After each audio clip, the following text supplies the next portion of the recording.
BJP যতই পশ্চিমবঙ্গে ভোটে জিতে ক্ষমতায় আসুক না কেন, বামেরা বা ছদ্মরামেরা খুব তাড়াতাড়ি পশ্চিমবঙ্গকে নিজেদের ফলস ন্যারেটিভ এর হাত থেকে মুক্তি দেবে বলে আমার মনে হয় না। কেন এই কথা বলছি? তার কারণ রিসেন্টলি একটি অনেক পুরনো ন্যারেটিভ নতুন করে চালিয়ে দেওয়ার চেষ্টা আমি দেখতে পেলাম সোশ্যাল মিডিয়ায়। কি সেটা? যে না, আমাদের রাম রামমোহনের মতো আ বাল্মীকির রামের মতো নয় বা উত্তরপ্রদেশের রামের মতো নয়। আ কারণ রামমোহন সতীদাহ প্রথা বন্ধ করার জন্য লড়াই করেন এবং আ বাল্মীকির রাম সেখানে সীতাকে অগ্নিপরীক্ষা দিতে বাধ্য করেন। রামমোহনের নিজের নামেই রাম আছে। এখন এই কথা শুনে রামমোহন কি রিঅ্যাক্ট করতেন? লাঠি নিয়ে তেড়ে আসতেন কিনা আমার জানা নেই। তবে আমার জানতে খুব ইচ্ছে হয়। কিন্তু এই যে আ প্রচারটি করা হয়ে থাকে, এই প্রচারটির পিছনে আসল যুক্তিগুলো কি? বা এর পিছনে আসল ভিত্তিটা কি? সেটা আমাদের মনে হয় এবার কিছুটা হলেও জেনে বুঝে নেওয়ার প্রয়োজন আছে। কারণ অনেক হলো। হ্যাঁ? মানে আর এই যুক্তিগুলোর মানে আর এই ফলস ন্যারেটিভ এর আমার মনে হয় না কোনো মানে প্রয়োজন আছে বা ভিত্তি আছে। তো মানে খুবই বিচ্ছিরি একটা ইনটেনশন নিয়ে এই কাজগুলো করা হয়। যাই হোক, এই মূল আ আ ন্যারেটিভ এর মধ্যে আরো একটি আ প্রাসঙ্গিকভাবে আরো একটা ছদ্ম চেষ্টা চালানো হয়। আরো একটা চেষ্টা চালানো হয় যে, না রাম তো হিউম্যান বিইং বাল্মীকির রামায়ণ অনুযায়ী। তো বাল্মীকির রামায়ণ অনুযায়ী যেহেতু রাম হিউম্যান বিইং ফলে হিউম্যান রামের পক্ষে তো ভুল করা পসিবল এবং আ এটা একটা অ্যাপোলজেটিক অ্যাটিটিউড রামের প্রতি বা রামের আচরণের জন্য একটা অ্যাপোলজেটিক অ্যাটিটিউড নিয়ে বিষয়টিকে পোর্ট্রে করা হয়। যে না রামের এটা ভুল হয়েছে, রামের সীতার চরিত্রের প্রতি সন্দেহ প্রকাশ করা উচিত হয়নি, এটসেট্রা, এটসেট্রা।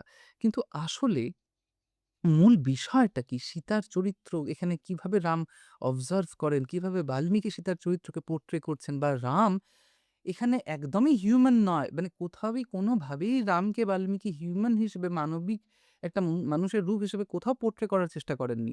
বিশেষ করে এই জায়গাতে, এই প্রসঙ্গে এই মা অগ্নিপরীক্ষার যে অধ্যায়, সেই অধ্যায়ের যে ক্রম সেখানেই এমনকি বাল্মীকি নিজে স্বয়ং ব্রহ্মার মুখ দিয়ে রামকে অক্ষর ব্রহ্ম হিসেবে প্রতিপাদিত করার চেষ্টা করছেন। অক্ষর ব্রহ্ম হিসেবে আ বলছেন। আ এমনকি যদি আমরা বাল্মীকি রামায়ণের একদম ১ম যেখান থেকে শুরু হচ্ছে সেই কারিকাটিকেও ব্যাখ্যা করি না তাহলেও এটি পরিষ্কার হয়ে যায় যে বাল্মীকির রামায়ণে রাম আর যেই হন না কেন সে হিউম্যান বিইং রাম নয়। মানুষ রাম নয়। তিনি স্বয়ং ঈশ্বর। সেই রামই বরং কথার ছলে বারবার নিজেকে যে, "না, আমি দশরথ পুত্র রাম হিসেবে এখানে মানুষের সামনে উদাহরণ সেট করে যেতে চাই যে, মানুষের আচরণ কেমন হওয়া উচিত।"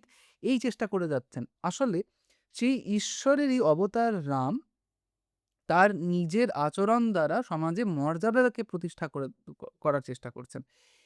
এই যে সত্যটা, এই যে চেষ্টাটা, এটাকে আমরা সাধারণত উপেক্ষা করে ফেলতে চাই কোনো একটা মিথ্যা এজেন্ডা বা ফলস এজেন্ডার মাধ্যমে।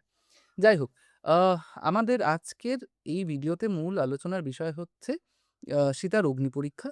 সেখানে সীতার অগ্নিপরীক্ষার মূল বিষয়টি বুঝতে গেলে আমাদেরকে বেশ কিছু জিনিস বুঝে ফেলতে হবে। একটা হচ্ছে যে প্রথমত অবশ্যই রামের আ যে ঈশ্বর রূপ বা পরমেশ্বর রূপ বা অক্ষর ব্রহ্ম রূপ সেটা সীতা, সীতাকে বাল্মীকি কিভাবে পোর্ট্রে করছেন এখানে বা সীতা আমাদের কাছে কিভাবে প্রতিপাদিত হচ্ছেন? তিনি কি একজন নিছক হিউম্যান বিইং আ রমণী হিসেবে প্রতিপাদিত হচ্ছেন? মাংসে একটা শরীর হিসেবে প্রতিপাদিত হচ্ছেন, যিনি আগুনে ঝাঁপ দিচ্ছেন এবং তার শরীর জ্বলছে না? পার্থিব অগ্নিতে ঝাঁপ দিচ্ছেন এবং তার শরীর জ্বলছে না? এই গল্পে প্রতিপাদিত হচ্ছে কি? নাকি সীতার পিছনে কোনো গূঢ় তত্ত্ব আছে? সেটাও আমরা জেনে নেওয়ার চেষ্টা করব। এবং ৩ নাম্বার বিষয়টা যেটা, সেটা হচ্ছে যে এই যে অগ্নি, এই অগ্নি কি সত্যিই পার্থিব অগ্নি যা আমরা রান্না করার জন্য জ্বালিয়ে থাকি? নাকি এই অগ্নির অন্য কোনো মানে আছে? এই যে ৩ টি বিষয়কে যখন আমরা বুঝে যাব এবং বাল্মীকির রামায়ণ থেকে তুলেই যখন আমরা বুঝবো বা বোঝার চেষ্টা করব, তখন আমাদের যাবতীয় যা দ্বন্দ্ব তার নিরসন হয়ে যাবে। খুব সহজেই হয়ে যাবে। এর জন্য খুব বেশি করে খাটতে প্রয়োজন পড়বে না। এখন রামায়ণের অজস্র পান্ডুলিপি যেরকম আমরা আগে ডিসকাশন করেছি অন্য ভিডিওতে। একটি হচ্ছে গৌড়বঙ্গীয়, একটি হচ্ছে পাঞ্জাবের ভেরিয়েন্ট আছে এবং একটি বম্বে এডিশন আছে। বম্বে এডিশনে যুদ্ধ জয়ের পর হনুমানের সীতার কাছে রামের চিঠি নিয়ে আসা থেকে শুরু করে এই পুরো রামের কাছে অগ্নির আগমন, আ অগ্নিদেবের আগমন, এই যে পুরো কাহিনীটা, এই কাহিনীটা ১১২ নাম্বার সর্গ থেকে, অর্থাৎ যুদ্ধকাণ্ডের ১১২ নাম্বার সর্গ থেকে ১১৮ নাম্বার সর্গের মধ্যে এই পুরো কাহিনীটা বিস্তারিত রয়েছে। গৌড়বঙ্গের যে পান্ডুলিপি, সেই গৌড়বঙ্গের পান্ডুলিপিতে যুদ্ধকাণ্ডের ৯৯ তম সর্গ থেকে ১০৪ নাম্বার সর্গের মধ্যে রয়েছে। ঠিক আছে? অর্থাৎ কিছু কিছু পরিবর্তন আছে। রাজশেখর বসুর অনুবাদটি এখানে আমরা উপেক্ষা করব। সেটি বম্বে এডিশনের উপরেই লেখা। কিন্তু আমরা এই কারণেই উপেক্ষা করব, কারণ রাজশেখর বসুরটা হচ্ছে সারানুবাদ। সেখানে তাত্ত্বিক আলোচনা নেই। বরং মূল গল্পটা আছে। সেই গল্প পড়ে আমরা কখনোই এই অগ্নি পরীক্ষাটা জানতে পারব না। রাজশেখর বসুর সেটি কাহানি নির্ভর, উপাখ্যান নির্ভর, সেটি তত্ত্ব নির্ভর নয়। তাতে কোনো টীকার ব্যাখ্যা নেই, তাতে কোনো অ্যানালিসিস নেই, এবং বিনা টীকা ছাড়া সেটিকে গল্প হিসেবে পড়া, পুরাণকে গল্প হিসেবে পড়ার মতনই বিষয়। যাই হোক, আমরা বম্বে এডিশন না নিয়ে এখন বিশ্ববাণীর যে যুদ্ধকাণ্ড, আ পুরো রামায়ণ ওদের ১৫ টা বইয়ের সেটে আসে। তো তার মধ্যে যে ১৩ নম্বর বই, সেই ১৩ নম্বর বইয়ের ৯৯ তম অধ্যায় থেকে আমরা এটিকে পড়ার চেষ্টা করব। ঠিক আছে? এই ৯৯ তম অধ্যায়তে আ আ ৯৯ তম অধ্যায়তে হনুমান রামের সীতার কাছে আসেন, এবং সীতার কাছে এসে তিনি আ ব সীতাকে রামের যে যুদ্ধ জয়, সেই যুদ্ধ জয়ের সম্বন্ধে খবরটা দেন, এবং খবরটা দেওয়ার সময় তিনি সীতাকে ধর্মজ্ঞে বলে আ উম সম্বোধন করেন। ধর্মজ্ঞে মানে যিনি ধর্ম সম্বন্ধে জানেন। ধর্মজ্ঞে এই কারণে, কারণ এটি সম্বোধনে আ জ্ঞে হচ্ছে ধর্মজ্ঞ, ধর্মজ্ঞে। আ তো হে ধর্মজ্ঞে, সৌভাগ্যবশত তুমি অভ্যুদয় লাভ করিলে এই যুদ্ধে জয়বার্তা অবগত হও। এটা হনুমান দি বলছেন। আবার আ নিজে বাল্মীকি এর ১৩ নম্বর কারিকায় গিয়ে বাল্মীকি নিজে সীতাকে এইভাবে চিত্রায়িত করছেন যে, হনুমান এই কথা বললে ধর্মপথে অবস্থিতা সীতা, অর্থাৎ সীতা ধর্মপথে স্থিতা, এই কথাটি উচ্চারণের মধ্যে দিয়ে বাল্মীকি নিজেই স্বয়ং বলছেন যে, ধর্মপথে অবস্থিতা সীতা পরম প্রীতি সহকারে হর্ষ গদ বাক্যে বলিলেন। যাই হোক, তারপরের যা কথা তিনি বলছেন। তাহলে বাল্মীকি অলরেডি সীতাকে ধর্মপথে স্থিতা এবং হনুমানের মুখ দিয়ে তাকে ধর্মজ্ঞে, ধর্ম সম্বন্ধে জ্ঞাতা বলে অভিহিত করছেন। তাহলে যিনি ধর্ম বলে অলরেডি জ্ঞাতা, তার চরিত্র সম্বন্ধে বাল্মীকির দৃষ্টিভঙ্গি একদম শুরুতেই এখানে পরিষ্কার হয়ে যায়। ঠিক এখানেই আ আ বাল্মীকি সীতাকে বৈদেহিয়া বলে আ উপাধিতে বৈদেহা বলে সম্বোধন করেন ১৭ নম্বর কারিকায়। এখন বৈদেহা কথাটির অনেক রকম মানে হতে পারে। ১ম মানে হতে পারে যেমন যে বিদেহা আ আ নগরীর যে রাজনন্দিনী সীতা, তাকে তিনি বৈদেহা বলে অভিহিত করছেন।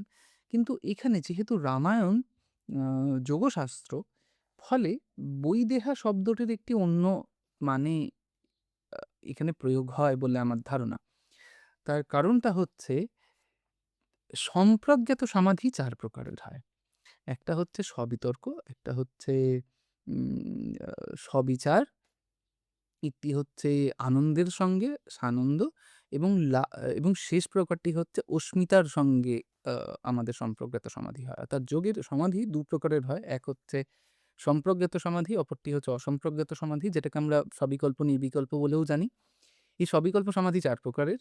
একটি হচ্ছে উম আ সবিতর্ক, আম সবিচার, সানন্দ এবং শাসমিতা, অস্মিতার সহিত।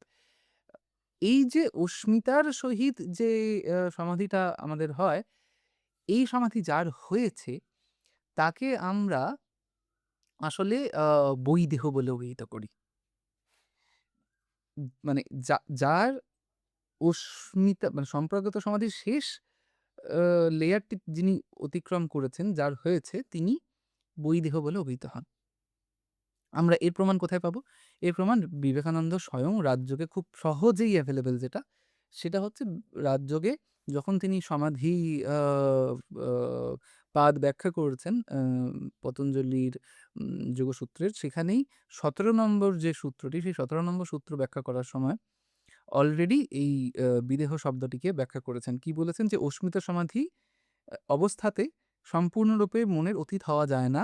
যে ব্যক্তি ওই অবস্থা লাভ করিয়াছেন তাকে বেদে বিদেহ বলিয়া থাকে। এই যে সম্পূর্ণরূপে মনের অতীত হচ্ছে না সমাধিতেও, কিন্তু তার সমাধি হয়েছে, এই অবস্থাটাকে আমরা বিদেহ বলে থাকি। ঠিক আছে? অর্থাৎ মনের অতীত হচ্ছেন না এই অবস্থায়। যাই হোক, তো সীতাকে বাল্মীকি এখানে বৈদেহা বলে অভিহিত করছেন। আ ঠিক তারপরে ৯৯ তম যে স্বর্গ, ৯৯ তম স্বর্গে এই উল্লেখগুলি করার পিছনের কারণটিই ছিল এটা যে বাল্মীকির দৃষ্টিভঙ্গিতে সীতাকে সেটিকে একটা জাস্ট উম আ পরিচয় দেওয়া শুরুতেই। এইবার যখন সীতা রামের সঙ্গে আম সীতা যুদ্ধ জয়ের পর সীতার সঙ্গে রামের ১ম দেখা হচ্ছে, তখন রামের ভিতরে সীতাকে দেখে ৩ প্রকারের অনুভব আ তৈরি হয়। প্রথমত হচ্ছে রোষ, একটা ক্রোধ, রাগ তৈরি হয়। একটা হর্ষ, একটা আনন্দ তো তৈরি হয়ই হয় এবং একটা দৈন্য তৈরি হয়। একটা দীনতাও আসে। খুব মানে অবাক করে এটা জানতে যে দীনতা কেন আসে? রোষ বা ক্রোধ কেন আসে সেটা বোঝা যায়। সেটার সম্বন্ধে কোনো সন্দেহ থাকে না। এটা ভেবে যে রোষ হতে পারে যে এত মানে তার স্মৃতিতে আ হয়তো রাবণের এই যে পুরো এপিসোডটা এই এতদিনের যে অতীত, এতগুলো বছরের যে আ সীতাহীনভাবে তার থাকা এই যে পুরো কালখণ্ড, এই কালখণ্ড অভিজ্ঞতা থেকে তার মনের মধ্যে ক্রোধের সঞ্চার হচ্ছে ১, এটা একটা হতে পারে। ২ হচ্ছে যে সত্যি সীতা যেহেতু রামের কাছে ছিলেন এবং সীতার প্রতি রাবণের ব্যবহার তার মনে পড়ছে বা তার মনে আরো নানান কল্পনা আসছে, আরো নানান সম্ভাবনার কথা উঁকি দিচ্ছে, তাই তিনি ক্রোধে হচ্ছেন। এটাও একটা কারণ হতে পারে, হতে পারে। এটাই কারণ আমি বলছি না এখন। এটা একটা কারণ হতে পারে ফলে ক্রোধ আসছে। হর্ষ আসার কারণটাও খুব obvious তার কারণ হচ্ছে এতদিন ধরে তিনি সীতাকে আ সীতা ছাড়া ছিলেন ফলে আ তার সীতার সঙ্গে দেখা হচ্ছে এতদিন পর ফলে তার মনের মধ্যে আনন্দ জন্মাবে সেটা স্বাভাবিক। আর কিন্তু যেটি আমি বুঝতে পারি না এখানে এইটুকু পড়লে যেটা আমাদের কাছে এখনো পর্যন্ত পরিষ্কার হয় না সেটি হচ্ছে যে দৈন্য হবে কেন? যুদ্ধ জয়ের পর যিনি জয়লাভ করেছেন, যিনি কিছুক্ষণ আগেই সীতাকে অভয় প্রদান করেছেন হনুমানের চিঠির মাধ্যমে যে, আ "তুমি রাক্ষস ভবনে বাস করিতেছ বলিয়া ভয় করিও না, যেহেতু লঙ্কার এই ঐশ্বর্য বিভীষণের আয়ত্তাধীন করিয়া দিয়াছি। অতএব স্বীয় গৃহেই অবস্থান করিতেছ মনে করিয়া নিঃশঙ্ক চিত্তে আশ্বস্ত হও। আমি সানন্দে তোমার নিকট আগমন করিতেছি। তোমাকে দেখিবার জন্য আমি উৎসুক হইয়া আছি।" এই যে অভয় যিনি প্রদান করছেন স্বামীর আ যে অবস্থান তিনি পেয়েছেন তার যে স্বামিত্ব আবার আ নতুন করে তিনি লাভ করেছেন, তারপরে তার দৈন্যতা আসবে কেন? এটি একটি প্রশ্ন এখানে থেকে যায়। এই দৈন্যতার উত্তর বাল্মীকি দেন, অনেক পরে দেন। আ দুভাবেই দেন। আম সীতার মাধ্যমে বলেন এবং আ ব্রহ্মার সঙ্গে কথোপকথনও বলেন। আচ্ছা, এতদূর পর্যন্ত আমরা সীতার অবস্থা জানলাম এবং আ রামের অবস্থাটাও জানলাম। নিজের দৈন্যতার ব ফলত যে দৈন্যতা রামের মধ্যে অনুভব হচ্ছে এই মুহূর্তে, সেই দৈন্যতার ফলে রামের মধ্যে একটা কান্নার ব্যাকুলতাও আসছে। হ্যাঁ? কান্নারও উদ্রেক হচ্ছে। সেটিরও আমরা উল্লেখ পাচ্ছি হচ্ছে ৪৮ নম্বর যে কারিকা, সেখানে সমুদ্র সদৃশ অসীম স্নেহ ও ক্রোধের মধ্যবর্তী অতিশয় রক্তচক্ষু মলিনবদন রামচন্দ্র অশ্রু সংবরণে ব্যাপৃত হইলেন। ৪৮ নম্বর কারিকার অনুবাদ হচ্ছে এটা। এখন এই দৈন্যতার ফলে রামের মধ্যে একটা কান্নার উদ্রেকও হচ্ছে। কান্নার উদ্রেক হচ্ছে না তা নয়। কিন্তু সেই সত্ত্বেও রাম সীতাকে সম্মুখে পেয়ে সীতার সঙ্গে যখন রামের ১ম আলাপ হচ্ছে তখন যে কনভারসেশনটা সীতা এবং রামের মধ্যে হচ্ছে তার অনুবাদটি এখানে অনুবাদক এভাবে লিখেছেন। আমি আর মূল সংস্কৃত কারিকাতে যাচ্ছি না। আমি অনুবাদটিই পড়ছি। আ যে "ভদ্রে তুমি জানিও আমি ক্রোধবশত বন্ধুগণের সহিত এই যে সমর পরিশ্রম স্বীকার করিয়াছি তাহা তোমার জন্য নহে, ভদ্রে স্বীয় বীর চরিত্র রক্ষার জন্য, তোমার অপহরণজনিত চতুর্দিকে বিস্তৃত অপবাদ অপনয়নের জন্য এবং স্বীয় প্রখ্যাত বংশের নিন্দা দূর করিবার জন্য আমি ক্রুদ্ধ হয়ে শত্রুহস্ত হইতে তোমাকে উদ্ধার করিয়াছি। অগস্ত্যমুনি কর্তৃক প্রধর্ষিতা দক্ষিণ দিকের ন্যায় সন্দিগ্ধ চরিত্রা তুমি আ আমার সম্মুখে অবস্থান করিয়া নেত্ররোগগ্রস্ত ব্যক্তির সম্মুখবর্তী দ্বীপের ন্যায় অতিশয় প্রতিকূল হইয়াছ। অতএব ভদ্রে জনকনন্দিনী এই ১০ দিকের যেদিকে ইচ্ছে গমন করো। আমি তোমাকে যাইতে অনুমতি দান করিতেছি। তোমাকে আমার প্রয়োজন নাই এটসেট্রা, এটসেট্রা করে রাম সীতাকে যথেষ্ট ভর্ৎসনা করেন। সীতা তাতে কিছুটা শোকবিহ্বল হয়ে পড়েন কিন্তু তারপরে তিনি উত্তরও দেন যে, আ যদি আপনি আমাকে আ যদি এই কথাটাই আপনি হনুমানকে যে চিঠিটা লিখেছিলেন, হনুমানের দ্বারা যে চিঠিটা আমার কাছে পাঠিয়েছিলেন সেখানে লিখে দিলে আমি সেই মুহূর্তে আমার জীবন ত্যাগ করতাম। তাহলে আপনার কাছে আর আসার প্রয়োজন থাকতো না। রাম এই কথাটা করছেন কেন? তার একটি ইঙ্গিত সীতা এখানে উল্লেখ করে। কি উল্লেখ করেন? যে ত্বয়া তু নরশার্দূল ক্রোধমেবানুবর্ততা লঘুনেব মনুষ্যেণ স্ত্রীত্বমেব পুরস্কৃতম। হে নরশার্দূল, আপনি ক্রোধান্বিত হইয়া সাধারণ ব্যক্তির ন্যায় আমার কেবল স্ত্রীত্বই বিবেচনা করলেন। খুব ইম্পোর্টেন্ট কথা এটা। সাধারণ ব্যক্তির ন্যায় আমার কেবল স্ত্রীত্বই বিবেচনা করলেন।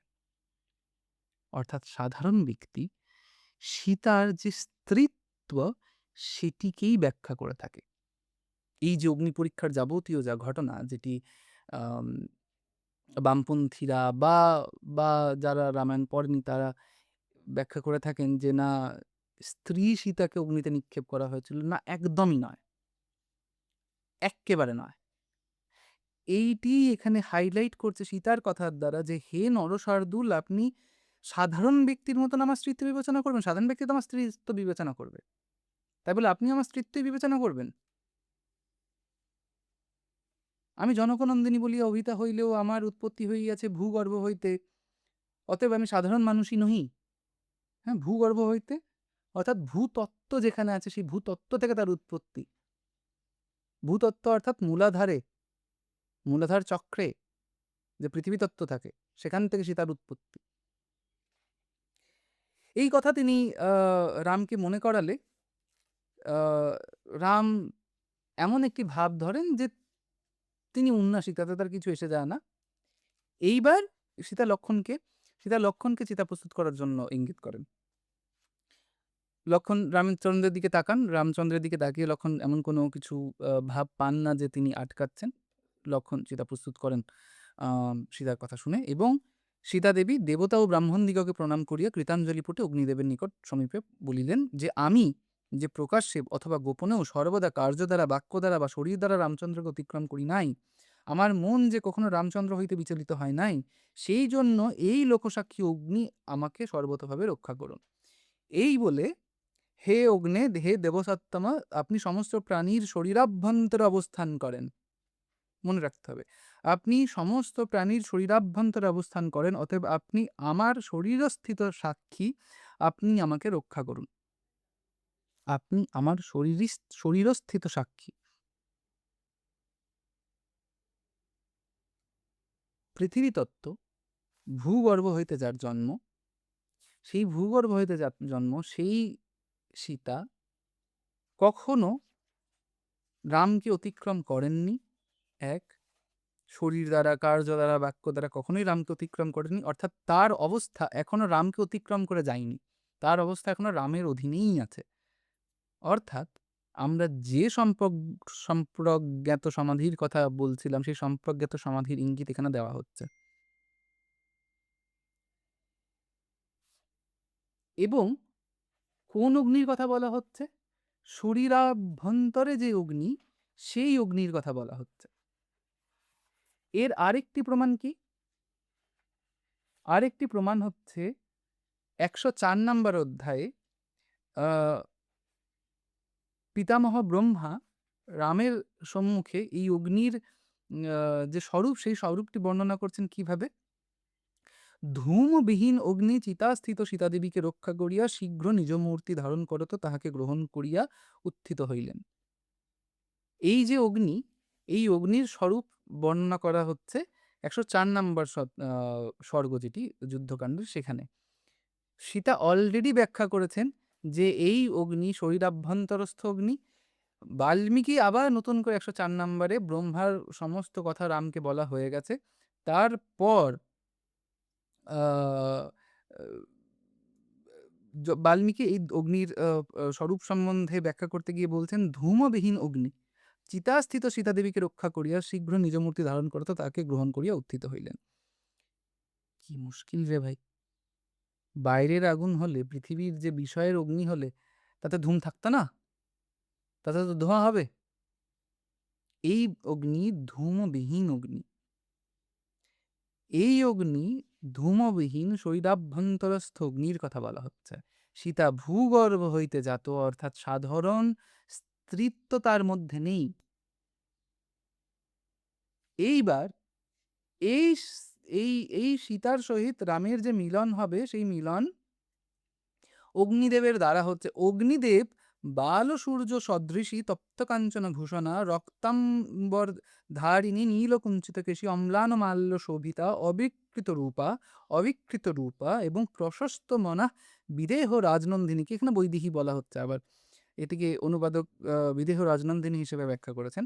সেই সীতাকে অঙ্কে ধারণ করিয়া রামচন্দ্রের অঙ্কে প্রদান করিলেন। অর্থাৎ রাম ও সীতার মিলন হলো থ্রু অগ্নি পরীক্ষা। কোন অগ্নি পরীক্ষা? শরীরাভ্যন্তরস্থ ধূমবিহীন অগ্নি। সেই অগ্নিতে আমার আ উম আ ভূতত্ত্বজাত সীতা মূলাধার হইতে ঊর্ধ্বচক্রে গমন করিয়া ঊর্ধ্বচক্রে রামের সহিত মিলিত হইলেন।